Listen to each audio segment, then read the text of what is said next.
लगन कुंडली में हम 8वें भाव के स्वामी की प्लेसमेंट को कंपेयर कर रहे हैं। जैसे मान लो किसी जातक का 8 लॉर्ड किसी भाव में स्थित होता है और किसी दूसरे जातक का जो 8वें भाव का स्वामी वो किसी अन्य भाव में स्थित होता है। तो वास्तव में आप दोनों प्लेसमेंट को कैसे कंपेयर कर सकते हो और किस प्रकार के रिजल्ट्स दोनों ही प्लेसमेंट से देखने को मिलेंगे, क्या पॉजिटिव होगा या क्या नेगेटिव होगा। इस वीडियो में जो हम डिस्कशन करने जा रहे हैं, जैसे मान लो किसी जातक का जो 8 लॉर्ड है वो 5th हाउस में स्थित है और किसी जातक का 8 लॉर्ड मान लो लगन में स्थित है। तो इन दोनों प्लेसमेंट में डिफरेंस क्या है और इन दोनों प्लेसमेंट के जो इफेक्ट्स रहेंगे वो आप कैसे देख सकते हो। सबसे पहले तो जो हम 8th हाउस या 8 लॉर्ड की बात कर रहे हैं, देखिए 8th हाउस बहुत ज़्यादा डीप है। यहाँ पर आप किसी भी विषय में जितनी ज़्यादा गहराई में जाते जाएंगे उतनी ज़्यादा गहराई आपको आगे और नजर आएगी। तो यहाँ एक इस तरीके का एक प्यास आप में डेवलप होगा आगे से आगे, जब भी आप कुछ एनालाइज करेंगे या कुछ भी रिसर्च वगैरह करेंगे। यहाँ पे अब धन को लेकर अगर देखा जाए, संपत्ति को लेकर देखा जाए, तो भी काफ़ी अच्छी स्थिति आपको लाइफ में देखने को मिल सकती है, क्योंकि 8th हाउस है वो ट्रांसफॉर्मेशन का है। तो 8th हाउस आपको बहुत ही बड़ी लाइफ में ट्रांसफॉर्मेशन दे सकता है।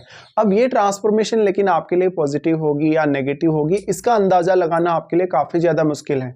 हालांकि आपका 8 लॉर्ड किसी भी भाव में स्थित होगा भले ही, लेकिन अष्टम भाव में बैठे हुए ग्रह को भी आप कभी भी इग्नोर नहीं कर सकते हो। तो आप अष्टम भाव में बैठे हुए ग्रह को भी जरूर देखिएगा। वास्तव में वो ग्रह आपके चार्ट में किन किन भावों का स्वामी है और वो किन भावों को यहाँ कनेक्ट कर रहा है साथ में। देखिए आपका जो 8th हाउस है वो ये बताता है कि आप मैरिज होने के बाद कितने ज़्यादा अपनी मैरिज से सेटिस्फाई हैं, अपने पार्टनर से कितने ज़्यादा सेटिस्फाई हैं, उनकी फैमिली के साथ आपका जो लेन देन है या जो व्यवहार है वो कैसा रहेगा। इसके साथ साथ 8th हाउस ये बताएगा वास्तव में आप किसी भी विषय को लेकर कितना ज़्यादा गहराई तक सोच सकते हैं या विचार कर सकते हैं। 8th हाउस आपके जीवन में वो पैसा है जो आपने बिना मेहनत के कमाया, जिसमें आपने कोई इन्वेस्टमेंट की, आपको आपके माता पिता से धन या संपत्ति के रूप में मिला हो, आपको आपके पार्टनर के थ्रू मिला हो, पार्टनर की फैमिली के थ्रू मिला हो या किसी भी अन्य तरीके से। हालांकि यहाँ पर आप अपना नॉलेज या अपनी कुछ क्षमताओं का इस्तेमाल जरूर कर सकते हैं जब भी आप अष्टम भाव के थ्रू गेन प्राप्त करेंगे, लेकिन ये गेन उस तरीके का गेन नहीं है जहां पर आपको बहुत ज़्यादा मेहनत करने से कुछ मिलता है। अष्टम भाव है वो काफ़ी ज़्यादा डीप है। डीप होने से हमेशा आप इस हाउस को लेकर जो भी निर्णय लें लाइफ में वो काफ़ी सोच समझ कर या सोच विचार कर लें तो ज़्यादा अच्छा रिजल्ट रहेगा। अष्टम भाव है वो वास्तव में आपके लिए वो वेल्थ है जो वास्तव में कभी भी जीवन में आपको मिल सकती है अचानक से, चाहे वो आपकी 40 की एज के बाद मिल रहा है, चाहे वो आपको 30 की एज के बाद मिल रहा है या इवन आपको छोटी एज में भी कभी कभी मिलता है, क्योंकि 8वां भाव आपकी विरासत भी है। तो विरासत के थ्रू आपको जो भी फायदा मिलता है वो सारा 8th हाउस के थ्रू ही देखा जाएगा।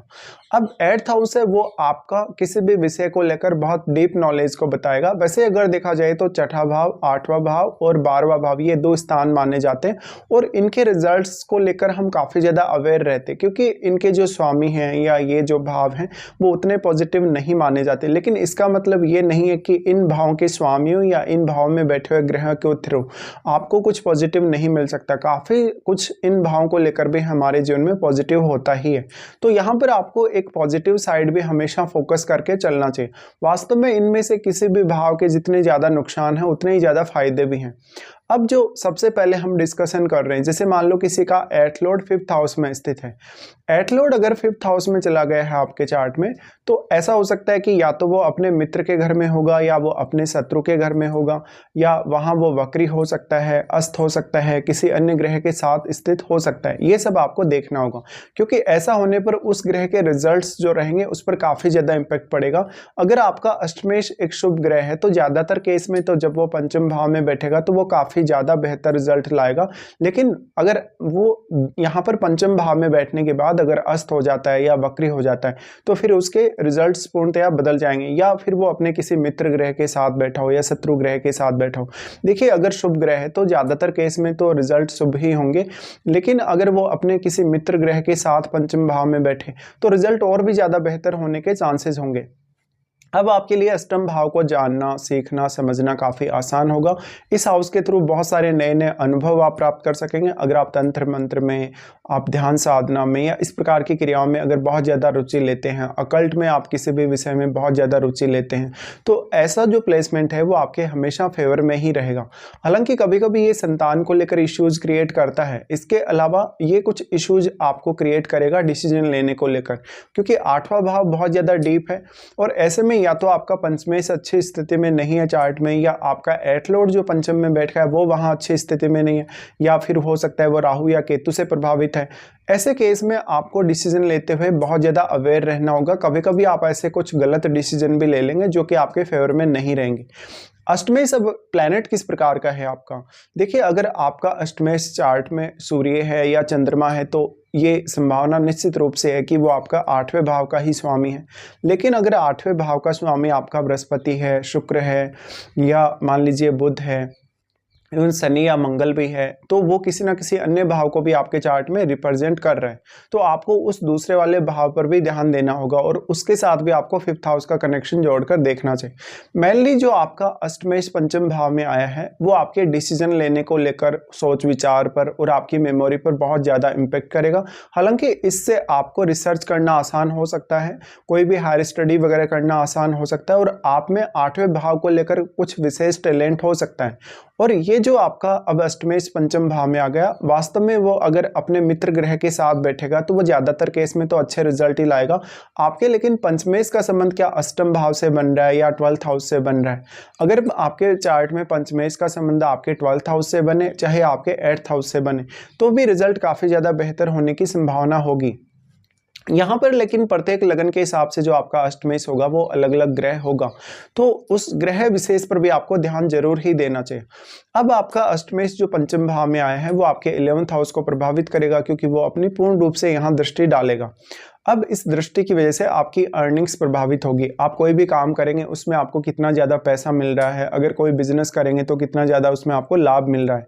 देखिए, ये 8वें भाव से संबंधित डिसीजन तो आप अच्छे से ले पाएंगे और 8वें भाव से संबंधित कोई भी ऐसा काम जो आप एज ए बिजनेस करना चाहें तो उसमें भी काफ़ी अच्छी प्रोग्रेस आप कर सकेंगे इस केस में। लेकिन 11वें घर में बैठा हुआ प्लैनेट भी आपके लिए उतना ही ज़्यादा इंपॉर्टेंट हो जाता है, क्योंकि उस प्लैनेट का प्रभाव आपके पंचम भाव पर है और पंचम भाव पर होने की वजह से इस बात की संभावना बहुत ज़्यादा बढ़ जाती है कि वो ग्रह भी यहाँ आपके अष्टमेश को इम्पेक्ट करेगा ही करेगा। साथ में यहाँ लेकिन सबसे ज़्यादा जो इम्पोर्टेंस आपको देखनी चाहिए या सबसे ज़्यादा इम्पोर्टेंस आपको जो देनी चाहिए वो आपके पंचम भाव के स्वामी को देनी चाहिए। वास्तव में आपका पंचमेश जितना अधिक मजबूत होगा उतना ही ज़्यादा ये जो अष्टमेश आपका पंचम में बैठा है वो आपको फेवर करेगा। अब हम देखते हैं, मान लीजिए आपका जो अष्टमेश है वो पंचम में चला गया तो 11वें घर को तो वो प्रभावित करेगा ही हर केस में। लेकिन ऐसा हो सकता है कि आपका अष्टमेश अगर शनि जैसा ग्रह है तो वो आपके 7वें भाव को भी प्रभावित करेगा, कुछ अन्य भावों को भी वो प्रभावित करेगा। इसके साथ साथ अगर जैसे बृहस्पति जैसा प्लैनेट है तो फिर वो आपके 9वें भाव को प्रभावित करेगा, इवन वो आपके 11वें भाव और लगन को प्रभावित करेगा। इसके साथ साथ अगर मंगल जैसा ग्रह है तो वो फिर अपने ही भाव पे दृष्टि डालेगा। तो ये सब आपको विचार करना होगा अलग अलग प्रकार से। और यहाँ प्लैनेट किस प्रकार की पोजीशन में है वास्तव में पंचम भाव में जाने के बाद, क्या किसी अन्य ग्रह का एस्पेक्ट, अन्य ग्रह की दृष्टि या अन्य ग्रह की युति उसके साथ तो नहीं है, ये सब आपको देख लेना चाहिए। और अगर कोई भी ग्रह राहु या केतु जैसे प्लैनेट से अगर प्रभावित हो रहा है तो भी उसके रिजल्ट्स पूर्ण रूप से बदल सकते हैं। तो अष्टम भाव के स्वामी का पंचम भाव में जाना आपको कुछ हद तक बहुत मिस्टीरियस बना सकता है। आपकी जो भी योजना होगी, किसी भी काम को लेकर जो भी रणनीति होगी वो भी बहुत ही ज़्यादा मिस्टीरियस होने की संभावना होगी। अब ये अष्टम भाव से संबंधित कुछ भी नया करने, कुछ भी इनोवेटिव करने, कुछ भी नया लर्न करने के लिए बहुत ज़्यादा अच्छा है। तो इस केस में तो हम अष्टमेश का पंचम में होना बहुत ज़्यादा ही अच्छा मानेंगे।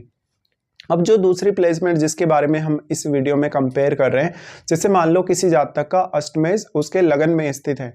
देखिए, ये हम मानते ही हैं कि किसी भी भाव का स्वामी जब दूसरे भाव में जाकर बैठेगा तो वो अपनी एनर्जी और अपना कारकत्व उस हाउस में लेकर जाएगा और अपने उस हाउस का एनर्जी और उसका कारकत्व भी वो लेकर जाएगा दूसरे भाव में। ऐसे में आपके लिए अष्टम भाव को एक्सप्लोर करना बहुत ज़्यादा सहज हो सकता है, आसान हो सकता है। यहाँ पर अब आप अष्टम से रिलेटेड कोई चाहे बिजनेस करें, चाहे कोई भी काम करें, अपने इन-लॉज के साथ मिलके कोई काम करें, ऐसे केस में डायरेक्टली इस बात की संभावना है, भले ही आपको आपके अष्टमेश की दशा हो या ना हो, फिर भी आप अष्टम भाव से डायरेक्टली या इनडायरेक्टली किसी भी तरीके से जीवन में हमेशा अपने आप को जुड़ा हुआ पाएंगे। अष्टमेश का लगन में ना आपको वो सारी की सारी क्वालिटीज़ आपकी पर्सनैलिटी और आपके व्यवहार में और आपके पूरे की पूरी जो पर्सनैलिटी है, पूरा का पूरा जो ओवरऑल आपका नेचर है उसमें वो आपके समाहित है। ऐसे में कल को आप अष्टम भाव को लेकर कोई रिसर्च वगैरह कर रहे हैं, हायर स्टडीज़ वगैरह कर रहे हैं, तंत्र मंत्र कर रहे हैं, कोई साधना वगैरह कर रहे हैं, अकल्ट से संबंधित कोई कार्य कर रहे हैं, जासूसी से रिलेटेड कोई काम कर रहे हैं, या किसी गवर्नमेंट के ऐसे डिपार्टमेंट में आपको काम करना पड़ रहा है जहाँ पर बहुत ज़्यादा गोपनीयता है, प्राइवेसी है, तो उन सब मामलों में आप काफ़ी बेहतर कर पाएंगे। इसके साथ साथ आपको प्रॉब्लम यह आएगी कि लोग आपको इतना इजीली जज नहीं कर सकेंगे अष्टमेश के लगन में होने की वजह से, लेकिन ये निश्चित है कि आप लोगों का माइंड रीड करने में काफ़ी ज़्यादा अच्छे हो सकते हैं। अष्टमेश लगन में आ गए तो अब वास्तव में अष्टमेश किस प्रकार का ग्रह है, यहाँ पर कुछ हद तक हेल्थ पे इम्पैक्ट पड़ेगा कभी कभी, और हेल्थ को लेकर भी और अपनी लाइफ को लेकर भी कभी कभी उतार चढ़ाव जरूर आपको दिखेंगे। अब लेकिन अष्टमेश ही लगन में आ गए तो आपके इनलॉज के साथ आपका जो रिश्ता है वो बेहद खास हो सकता है, अगर आपका अष्टमेश जो लगन में आए हैं वो यहाँ पर अच्छा प्रभाव में है, अगर वो वेल प्लेस्ड है तो। अष्टमेश अब आपके चार्ट में अन्य किस भाव का स्वामी है उस भाव को भी देखिए, क्योंकि उस हाउस की एनर्जी भी वो आपके यहाँ ग्रह लगन में डिपॉजिट कर रहा है। साथ में यहाँ लग्नेश की भूमिका अब आपके लिए काफ़ी ज़्यादा बढ़ गई, क्योंकि आपका लग्नेश अब जितना ज़्यादा मजबूत होगा, जितना अच्छी स्थिति में होगा, उतना ही ज़्यादा अब जो अष्टम भाव के थ्रू आपके जीवन में जो कुछ भी घटित होना है उसको आप अच्छे से हैंडल कर सकेंगे। ज़्यादातर केस में तो आपका अष्टमेश अगर एक शुभ ग्रह होगा तो वो मोस्टली अच्छे रिजल्ट्स लाएगा, लेकिन क्या वो लगन में बैठने के बाद राहु केतु जैसे ग्रह से प्रभावित है या नहीं, या अपने किसी अन्य शत्रु ग्रह से प्रभावित है या नहीं, ये सब आपको देखना चाहिए। साथ साथ में अब लग्नेश जितना मजबूत स्थिति में होगा उतने ही अच्छे से आप एट्थ हाउस को इस्तेमाल कर सकेंगे अपनी लाइफ में। वास्तव में ऐसा जो जातक होगा उम्र बढ़ने के साथ साथ बहुत ज़्यादा मैच्योर होता जाएगा और उसकी लाइफ में आने वाले चेंजेस को भी वो काफ़ी अच्छे से हैंडल करता जाएगा। आपका अष्टमेश जो आपके लगन में आ गया वो वास्तव में हो सकता है आपके थर्ड हाउस को प्रभावित कर रहा है, आपके फोर्थ को, फिफ्थ को प्रभावित कर रहा है, या सेवंथ को, तो चाहे कोई भी ग्रह हो वो प्रभावित करेगा ही करेगा। ऐसे में मैरिज को लेकर ट्रांसफॉर्मेशन आने के चांसेस हमेशा बढ़ जाते हैं। मैरिज होने के बाद या तो आप कोई सडन ऐसा अपनी लाइफ में आर्थिक रूप से उतार चढ़ाव देखेंगे, या कोई ना कोई ऐसा बिजनेस रिलेटेड डिसीजन आप अपने कैरियर में लेंगे जो कि आपको काफ़ी आगे लेकर जाएगा। लेकिन यहाँ फिर अगर आप मैरिज के दृष्टिकोण से इसको जोड़ें, मैरिज के दृष्टिकोण से अगर इसको कंपेयर करें इस प्लेसमेंट को, तो आपका सप्तमेश भी उतनी अच्छी स्थिति में होना चाहिए चार्ट में, या फिर सप्तम भाव में कोई भी क्रूर ग्रह का प्रभाव नहीं होना चाहिए। तो अष्टमेश का लगन में जाना देखिए आपको बहुत सक्षम बनाता है, आपको बहुत कुछ सीखने में सक्षम बनाएगा, समझने में, एनालाइज करने में सक्षम बनाएगा, और लाइफ में जो जो भी इस प्रकार के कुछ ऐसे इवेंट्स आ सकते हैं आपके जहां पर आप काफ़ी सडन फॉल देखेंगे लाइफ में या सडन अप देखेंगे, ऐसी कंडीशन में आप उनको हैंडल अच्छे से कर पाएंगे। तो वास्तव में बहुत मिस्टीरियस आप हो सकते हैं, लोगों के लिए आपको जज करना आसान नहीं होगा, आपके व्यवहार को जज करना आसान नहीं होगा, आप कौन से समय पर क्या डिसीजन लेने वाले हैं या क्या काम करने वाले हैं ये सब जज करना आसान नहीं होने वाला। लेकिन अष्टमेश के बहुत सारे फायदे भी आपको मिलेंगे। तो इस केस में कुछ केसेस में ऐसा देखा जा सकता है कि अष्टमेश जब लगन में स्थित होगा तो आप काफ़ी अच्छे से अष्टम भाव को एक्सप्लोर कर पाएंगे। ऐसे जातक जो होंगे उनका इंट्यूशन पावर भी बहुत ज़्यादा स्ट्रॉन्ग होगा और ये भी आपके लिए एक एडवांटेज होगा। हालांकि इंट्यूशन पावर तो वैसे आपका अष्टमेश का पंचम में होने से भी काफ़ी स्ट्रॉन्ग हो सकता है, लेकिन ये वाला जो इंट्यूशन पावर होगा इस प्लेसमेंट से वो ज़्यादा अच्छा होगा आपका लगन में होने से। अब जो यहाँ पे अष्टमेश आपका पंचम भाव में आया वो संतान के लिए उतना अच्छा नहीं है, वो लव लाइफ या आपका कोई ना कोई हिडन रिलेशनशिप भी दिखाता है। ऐसे में लेकिन अष्टमेश जब लगन में बैठेगा तो वो तभी आपको कुछ हिडन रिलेशनशिप देगा या हिडन ऐसी कुछ दिक्कतें देगा आपकी मैरिज को लेकर, जब आपका सप्तमेश अच्छी स्थिति में नहीं हो या सप्तम भाव में कोई ऐसा प्लैनेट बैठा हो जो बहुत ज़्यादा डिस्टर्ब कर रहा हो सप्तम भाव को, या जो आपके अष्टमेश के साथ मित्रवत नहीं है। ज़्यादातर केसेस में तो आपका जो सप्तमेश होगा वो मित्रवत होगा नहीं आपके अष्टमेश के साथ, लेकिन ऐसा जरूर हो सकता है कि जो सप्तम भाव में कोई भी ग्रह बैठा है वो अष्टमेश के साथ मित्र जरूर हो सकता है। तो इस तरीके से दोनों ही प्लेसमेंट का अपनी अपनी जगह महत्व है, लेकिन यहाँ प्लैनेट जो होंगे इनके जो स्वामी होंगे वो पूर्ण रूप से स्थिति को बदल देंगे। तो कुछ केसेज में तो आपको ये देखने को मिलेगा कि जब आपका अष्टमेश पंचम में बैठा होगा तब बहुत ही ज़्यादा बेहतर रिजल्ट होंगे, और कुछ केसेज में जब आपका जो अष्टमेश है वो अगर लगन में बैठा होगा तब भी काफ़ी ज़्यादा बेहतर रिजल्ट की आप अपेक्षा रख सकते हैं।